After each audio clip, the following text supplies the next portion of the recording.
আসসালামু আলাইকুম রহমতুল্লাহ। আজকে আবারও আসলাম। বিষয়টা হলো যে প্রত্যেক দিনই আসা হয়, কিন্তু ভিডিও করার কথা মনে থাকে না ওইভাবে। তো আজকে হঠাৎ করে মনে পড়লো আমাদের তাসের ভাই আসছে অনেক আগেই ঘাস কাটতে। তাসের ভাই ঘাস কাটতেছে, আমার আসতে একটু দেরি হয়ে গেছে।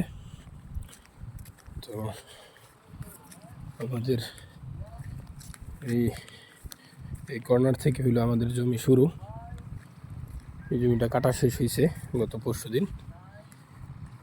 এটার পাশে যেটা দেখতেছেন হালকা ঘাস হয়ে রয়েছে, সেটাও আমাদেরই।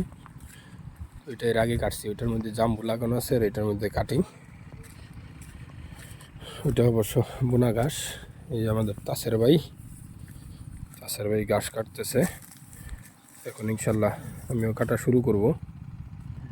তো দেখি কাটার পর কি হয়। আসসালামু আলাইকুম রহমতুল্লাহ।